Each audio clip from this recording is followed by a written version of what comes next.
पर उसी में बहुत सारे मुद्दा बिहार में चल रहे हैं। चौकीदार दफादार बहुत पुराना मुद्दा है, पर इसमें तो उन्होंने आज तक कोई बात कही नहीं है।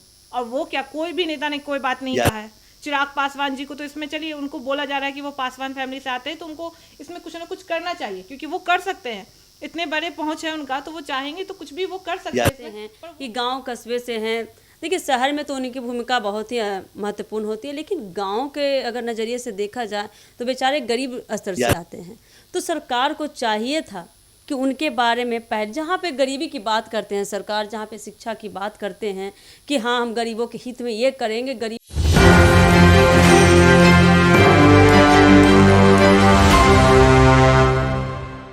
नमस्कार, मैं श्रेयसी सागर, आप देख रहे हैं न्यूज़ 24। आज हम बात करेंगे चौकीदार दफादार से जुड़ा मामला लंबे समय से सुर्खियों में है, लेकिन अब तक इसका कोई ठोस समाधान सामने नहीं आया है।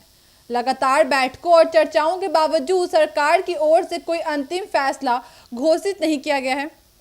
इस वजह से चौकीदार दफादार वर्ग में असंतोष और बेचैनी बनी हुई है। आपको बता दें, उनकी मांगे काफी समय से पूरी नहीं की जा रही हैं और उनके अंदर आक्रोश बढ़ते जा रहा है।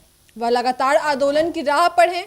प्रशासनिक स्तर पर भी इस मामले को लेकर फाइलें घूम रही हैं, लेकिन अंतिम नतीजा नहीं निकल सका। लोगों की उम्मीदें सरकार से जुड़ी हुई हैं कि जल्द से जल्द उनकी समस्याओं का समाधान किया जाए। अब देखना यह होगा कि सरकार इस अटके हुए मुद्दे पर कब और किस रूप में फैसला लेती हैं। इन्हीं सारे मुद्दों पे आज हम चर्चा करेंगे हमारे दो सहयोगी के साथ, फरीदा जी और ब्यूटी जी के साथ। तो ब्यूटी जी, आपको क्या लगता है, जो चौकीदार दफादार मामला है, कोई सुनवाई नहीं हो रही है इसको लेके? सरकार पता नहीं सोई हुई है या इससे इनको कोई लेना देना नहीं है इस विषय से?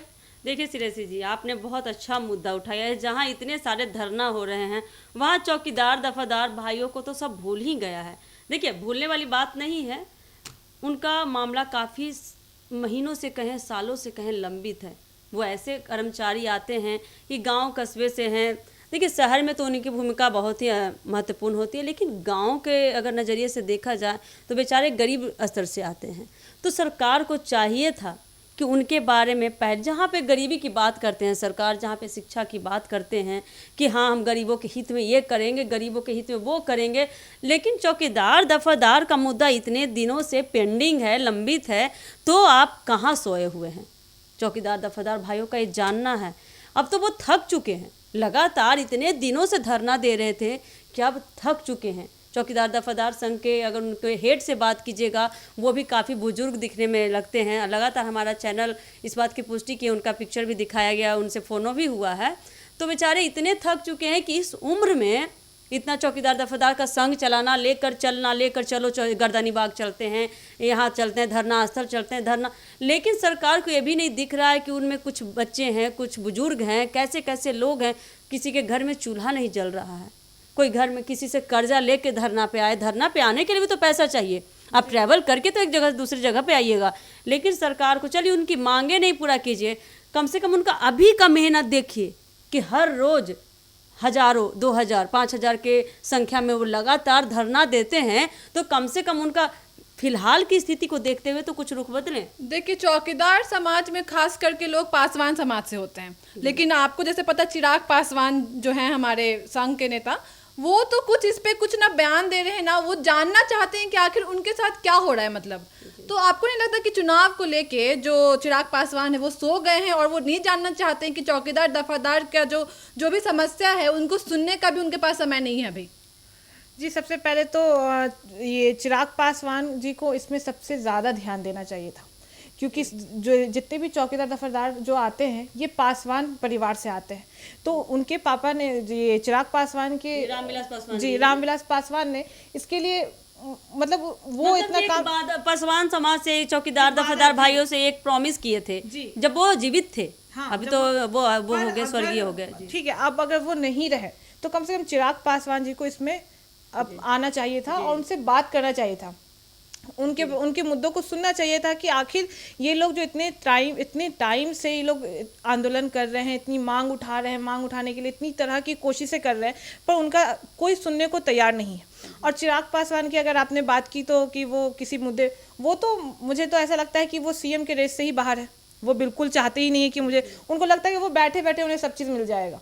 अगर वो कोई मुद्दा नहीं भी देख रहे हैं तो ये चौकीदार दफादार का मुद्दा तो उनको देखना चाहिए था, क्योंकि वो पासवान परिवार से आते हैं, तो उनको एक बार देखना चाहिए, उनसे बात करना चाहिए, कम से कम कुछ भी तो उन्हें कहना चाहिए। पर वो सरिता जी ने बहुत अच्छी बात कही है। देखिए, जिस तरह चिराग पासवान जी को देखना चाहिए था, अभी जिस तरह से चुनावी माहौल चल रहा है, चुनावी दौर चल रहा है, जहां आप चुप्पी साधे बैठे हुए हैं, अगर एक फैसला वो चौकीदार दफादार भाइयों के हित में लेते तो उनका पलड़ा ऐसे भी भारी हो जाता। विपक्ष को लेकर, एनडीए को लेकर, कहीं से भी अगर देखा जाता तो चिराग जी का पलड़ा ऐसे भी भारी हो जाता। उन्हें तो कुछ करने का जरूरत ही नहीं पड़ता। देखिए, पासवान समूह का संख्या बहुत भारी है, बहुत बड़ा संख्या आता है समाज का। अगर एक तरफ से भी काम करते ना तो पासवान समाज का तो पूरा वोट बैंक तो इन्हीं की तरफ आ जाता है। एक तरफ से दम ले लीजिए इतना। तो अभी इनको चाहिए था कि इस मौके का फायदा उठाए। बहुत बड़ी अपॉर्चुनिटी थी चिराग जी के लिए। कि चिराग पासवान सोचते हैं कि हम घर पे आराम से अपना कुछ भी करेंगे और लोग कुछ भी कर रहे हैं, शायद वो लोग हमको वोट दे देंगे। उनको ऐसा लगता है, उनको चाहिए बैठे बैठे वोट। यहाँ उनको बैठे बैठे सब चीज़ मिल जाए, क्योंकि वो उनको तो बहुत टाइम से हम लोग ने देखा है कि वो किसी भी मुद्दे को लेकर कुछ नहीं बोलते हैं। पर ये चौकीदार दफादार वाला मुद्दा तो उनको इस टाइम में चुनाव के टाइम में उठाना चाहिए था, क्योंकि अगर वो इसको लेकिन आपको नहीं लगता कि वो सेफ साइड खेल रहे हैं, भाजपा के साथ के पीछे छिप के वो सेफ साइड खेल रहे हैं और वो नहीं जानना चाहते हैं कि श्रेयसी जी ने जो सेफ साइड की बात की है तो उस बात की मैं पुष्टि करना चाहती हूँ कि देखिए, सेफ साइड तो खेल रहे हैं, नहीं खेल रहे हैं। वो देख रहे हैं कि जब सारे नेता चौकीदार दफादार तो धरना कर रहे हैं, तो धरना स्थल के लिए सिर्फ हम ही क्यों बने हैं? वहाँ पे पुलिस भी है, प्रशासन भी है, वो देखे इस मामला को और ऊपर तक ले जाए, प्रधानमंत्री तक ले जाए, नीतीश कुमार तक ले जाए, बगल में सम्राट चौधरी जी बैठते हैं उनके तक लिया जाए। तो चिराग पासवान चाहते हैं ना कि हम ही क्यों करें, हम ही के हित, उन्हीं के हित में, मतलब हम ही क्यों उनके हित में फैसला करें। चिराग पासवान जी ने ये सोचा। पर ये जो अगर आप कह रही हैं कि उनको ये उम्मीद है, तो पर बिहार में जब भी किसी को बनाया जाता है, दावेदार के रूप में आते हैं, तो सबसे पहले उनके जात को देखा जाता है कि वो किस जगह से आते हैं। और अगर चिराग जी, सच्चा नेता वही होता है कि वो जनता के बारे में सोचे, ना कि पर यहाँ कोई सच्चा नेता है ही नहीं। सवाल ये वही तो बात है कि चिराग पासवान जी नेता तो छोड़ दीजिए, वो जो पासवान फैमिली से जो चौकीदार दफादार वाले लोग हैं उनकी भी नहीं सुन रहे हैं, तो वो किसी और की बात क्या सुनेंगे? जो उनके पिताजी ने काम वादा करके गए, जो भी उन्होंने काम किया, अगर वो अपने पिताजी के रास्ते पे भी नहीं चल पा रहे हैं तो उनसे क्या उम्मीद रख सकते हैं कि वो आगे कुछ भी करेंगे? चौकीदार दफादार का मामला बहुत ही पुराना है। और इस देखिए, चौकीदार दफादार का मामला इतना ही पुराना है, लेकिन अभी आज की लेटेस्ट न्यूज़ बताते हैं एसएससी का जो जिस तरह से दिल्ली में चल रहा है, तो राहुल गांधी की बात करते हैं। पार्लियामेंट का जो पार्लियामेंट संभालते हैं, इतने बड़े नेता हैं, लगातार इधर उधर का दौरा करते नजर आ रहे हैं। बिहार का दौरा, विपक्ष के साथ, तेजस्वी के साथ मिलकर दौरा कर रहे हैं। आप एसएससी का मुद्दा तुरंत सुन लिए, आज का मुद्दा था, आज उस पर आपने प्रतिक्रिया भी दिया कि ये अच्छी बात नहीं है। प्रियंका गांधी जी भी ने उन पर प्रतिक्रिया दिया। लेकिन अगर राहुल गांधी भी एक अच्छे नेता होते, अब आने वाले फ्यूचर में भी वो अच्छे नेता भी हैं, बनेंगे भी, तो अगर आपको इतने अच्छे नेता होते तो चौकीदार भाइयों का तो मामला पुराना है, बहुत गहरा मामला है। तो आपको तो चाहिए था कि जिस तरह से एसएससी पे आपका नजर गया, तो अब चौकीदार दफादार भाइयों के लिए आपका नजर कहाँ है? आप भी ये सोच के रुके हुए हैं कि ये तो मामला पासवान समाज का है, तो चिराग पासवान जी देखते। तो यहाँ पे भी राहुल गांधी को भी चाहिए था कि एक अहम भूमिका निभाते। राहुल गांधी जी बस एक ही चीज पे लगे हुए हैं, मुझे ऐसा लगता है कि वो सिर्फ वोट चोरी, जिस तरह से वो वोट चोरी के पीछे पड़े हुए हैं, अगर उससे हट करके, ठीक है वो भी उन्होंने जो आरोप लगाए, हो सकता है वो भी बहुत नहीं, आज तो बहुत अच्छा लगा जब एसएससी का मुद्दा उठाया, तो वोट चोरी से हट के वो मुद्दा था। नहीं, वो मुद्दा उठा रहे, पर उसी में बहुत सारे मुद्दा बिहार में चल रहे। चौकीदार दफादार बहुत पुराना मुद्दा है, पर इसमें तो उन्होंने आज तक कोई बात कही ही नहीं है। और वो क्या, कोई भी नेता ने कोई बात नहीं कहा है।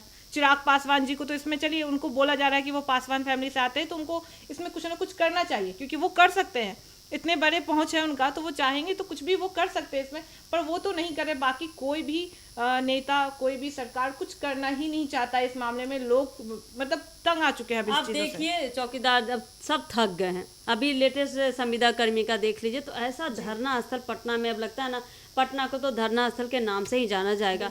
अब ये आने वाला समय बताएगा, या चुनाव की बात करें, या चुनाव के पहले की बात करें, या चुनाव के बाद की बात करें, ये देखना होगा कि चुनाव के पहले ये सारे कर्मियों के हित में, चाहे जो भी भाई लोग हैं, शिक्षा कर्मी हो, बीपीएससी का मामला हो, चाहे टीआरई 3-4 का मामला हो, संविदा कर्मी का, चौकीदार दफादार का हो, चाहे अभी जो आज का है किसान भाई लोग का मुद्दा जो है, या अमीन लोग का मुद्दा है, जितना भी चल रहा है, ये सब चुनाव में ही आया है। सारा परेशानी इन नेताओं के लिए चुनाव में ही आया। तो देखना होगा कि नेता किस से मिलते हैं, किस के बारे में पर जैसा सुनते आप हैं। कह रहे कि चुनाव के टाइम में ये मुद्दा है, फिर भी चुनाव के टाइम में लोगों ने ये मुद्दा उठाया है कि सरकार शायद उनकी बात को अभी सुन भी ले। सुन ले, अभी भी पर- वक्त है पर जी। ऐसा लग तो नहीं रहा कि सरकार किसी की भी बातों को सुनना चाह रहे, किसी भी मुद्दे पे वो बात ही नहीं कर रहे हैं, वो बस अपने पीठ थपथपा रहे हैं। तो आपने सुना हमारे 2 सहयोगियों को दफादार चौकीदार मामले पे।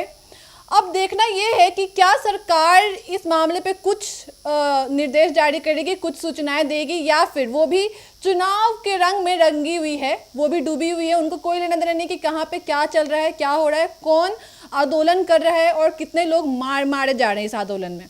तो आगे देखना हो कि क्या सरकार इस पे कुछ फैसला करेगी या नहीं। ऐसी तमाम खबरों के लिए जुड़े एक न्यूज़ 24 के साथ। धन्यवाद।